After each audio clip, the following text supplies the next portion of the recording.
been watching this channel, you know, that I just walked the Pyrenees section of the Camino so I could be a completist. I'd never walked that. And then afterwards I went up to Chilthorne to the James Bond Museum for On Her Majesty's Secret Service. That was kind of a special thing that I wanted to do.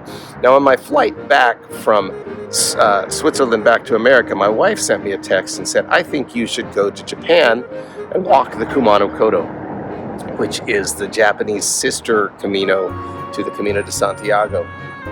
And the plans were in place, but on the day of travel, there was a hurricane approaching the section of Japan where I would be walking, and the last thing I wanted was to be up in the mountains down there waiting for a hurricane. So we changed it, and she said, you know, I changed your ticket, so instead of Japan being the destination, I can get you to London, and then from there maybe you could fly down to someplace in Spain, just kind of go and hang out for a week because you already have the time off. Well, I got to London and decided I would go to Wales and meet a couple Camino buddies. When I came up, I had a conversation with some gentlemen from Wales who were walking the Camino, biking and walking. And they gave me this. They were walking the Camino, two of them, their son and daughter had married, so they were in-laws. And we talked and I hugged them all, and then they said they made these claws with the baby's footprints in the shell, and they say we're only giving them to special people, and we can tell you're one of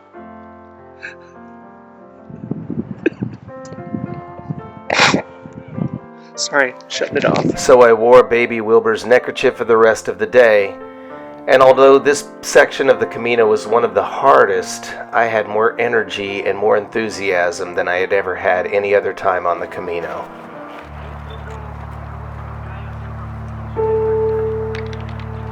I asked Neil and Nigel how we could stay in touch, and Nigel sent me a voicemail so I would have his phone number. When I tried to access it later on the Camino, I couldn't find it.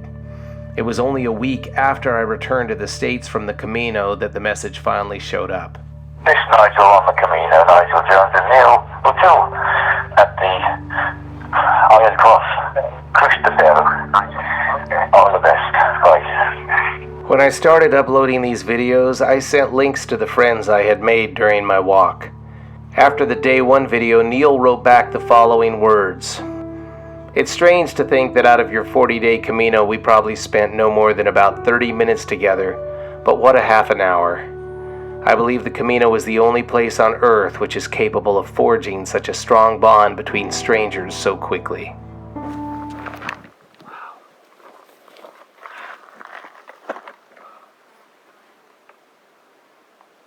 Made a commitment to honor their grandson. Look. There's his footprints. I'm just so honored.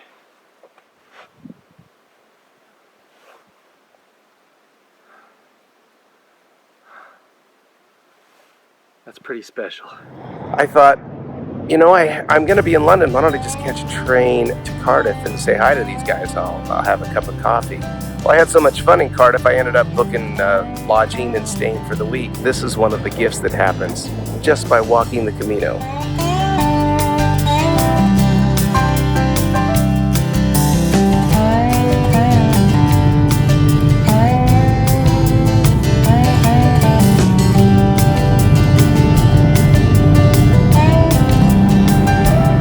We have arrived in London Paddington Station, and I assure you this is not the least bit funny. So I'm here in Cardiff walking in the park, and I tell you, if it weren't for the Camino, I probably wouldn't be here. When you come to see friends you've met on the Camino, it's kind of like an extension of your pilgrimage. So where would a pilgrim eat? That is to say, pilgrims. Beautiful out here, hiking in Wales. Right there we have Neil and Gareth and Nigel. This is the crew. We have from left to right. That's Gareth, Phil, Tom and Phil, Nigel and Neil. That's the crew. You know, something I always assumed was that Neil was the first person I talked to.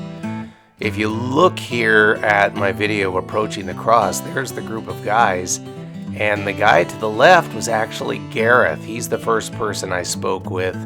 And he later introduced me to Nigel and Neil. And it was those two guys, Nigel and Neil, that I really connected with. So this is the entire group. This is me, of course. Right behind me, that is Gareth. He is the first person I spoke to when I approached the Cruz de Ferro. Of course, over here are Nigel and Neil. Those are the two guys who were walking to honor their grandson. They're the two I bonded with the most and stayed in touch with. The other guys, Tom, Trevor, and Phil, I didn't really get to know them too well when I was on the Camino, but I got to meet them now, and I've got to say, how cool is it that I came thousands of miles just to sit down and have coffee with a group of peregrinos I met in Spain. Now over here is a local park, and Nigel tells me that these animals here are quite famous. You can see them over here.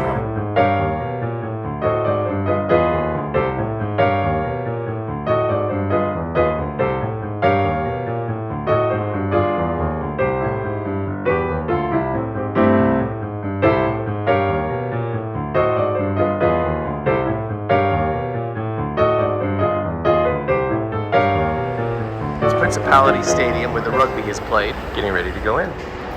Oh my.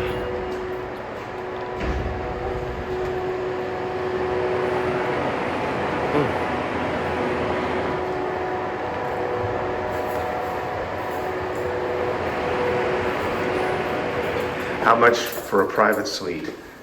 Right. If you take it on a 2-year hire, which is the way they sell it, then it is about £30,000 per year. These are the seats of the President's Lounge. Oh my.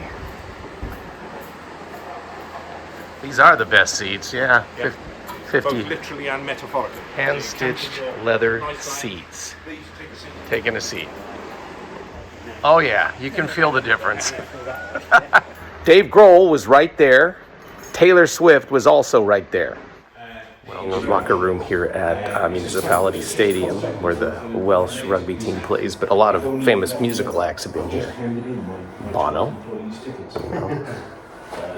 Springsteen, McCartney, Jagger. I'm sorry, what was this one?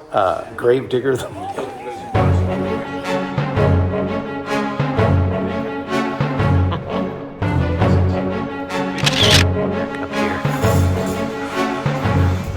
This is what it's like to be a player coming out onto the pitch. There are 113. And I may do this tomorrow. How do I get up there? I think we're going to have to do that next. Well, I'm rather disappointed. I thought I could take my camera up, but I guess I have to purchase photos afterwards.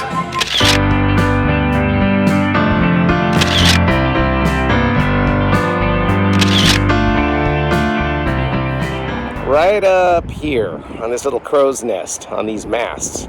But I was up there where I took the one picture I posted. These masts go 50 meters into the ground and they're 90 meters tall. And the reason for that is they support the entire weight of this stadium, because this stadium is actually built on marshland. The earth itself is not solid enough to support the weight of this stadium. So they created these 4 masts. It's quite the feat of engineering. And these masts basically are developed to hold up the weight of the entire stadium. Unless you're a true geek like me, you might not know what this place is. Let's go over and look at it. This place, I think you can see the back of my hair, my bald, goes all the way up there. This was where the secret portal to enter you into Torchwood headquarters was in Torchwood. But I seem to remember this being the place because there was a curb. Captain Jack stood right there. So this is Ianto's shrine. It's kind of cool because Ianto is a character in the TV show Torchwood. There he is on the left with Captain Jack Harkness. He was a beloved character and he was killed off on the show suddenly. So people started hanging this shrine to the death of a fictional character. And it's pretty cool, actually. A couple old rusty toys to give a little deathly atmosphere. I'm good for a quiet, gloomy home. loud one. Sir here at Edwards. It's times like these you give and give again. It's times like these you learn to live again. It's times like these, time and time again. Yeah. This is Ocean Park Arena, a small indoor arena here in Cardiff where they play soccer. Kind of just local pickup and local leagues. And a friend of mine is in a what's called a walking football league. It's for older gentlemen my age and around that. And I'm gonna go in and watch my friend Neil. This is cool. These gentlemen get ready to play sport just for the fun of it, just for the love of it. The things we should be doing with kids. That's my mate Neil, number 9, getting out there. All right.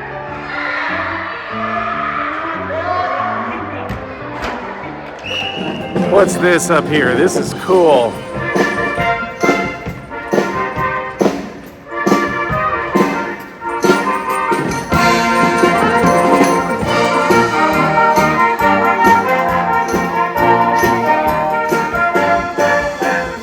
Find ourselves in Cardiff here in Wales. I'm with my friends back here, Nigel and Neil. What we have is an old Roman amphitheater.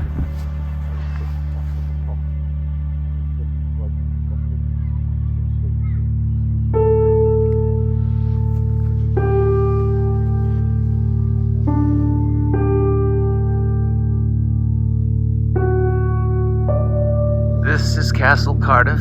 I know virtually nothing about it. I've only seen those spires from the other side in the park. This guy was designed to scare women away. So our guide says we can rent this room for an event for £750 an hour with a minimum of 4 hours. So we just toured the castle. Now we're going into the keep. Reminds me a little bit of that Hindu temple in Nepal. This is the temple of Shiva. You can tell by the trident on the roof. And the view up here is spectacular.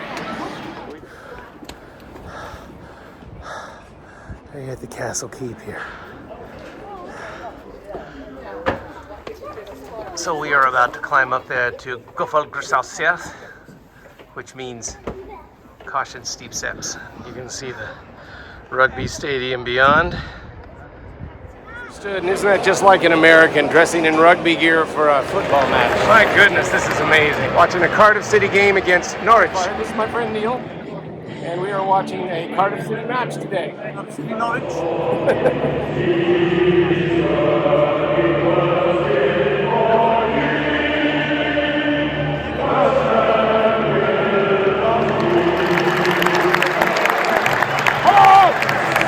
What a turnaround we've seen from Cardiff City over recent weeks. Unbeaten in 5 and out of the relegation zone.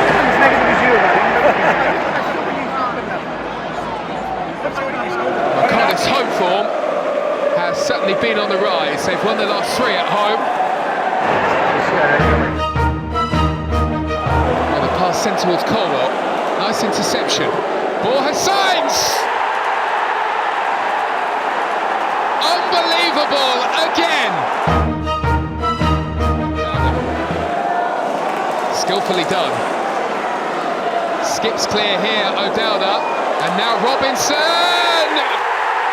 A slice of luck that Cardiff City so dearly needed here. With just a minute of the game to go, they have rescued a point here. We missed the goal, but Aaron.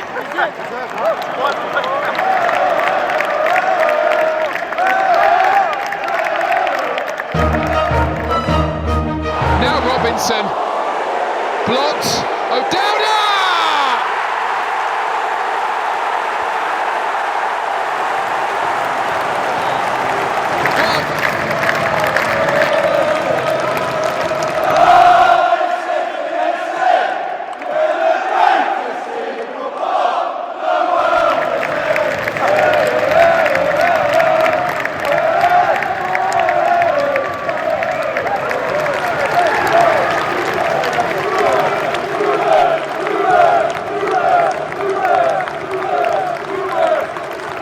So this old man walks out. That's a great way to end my visit.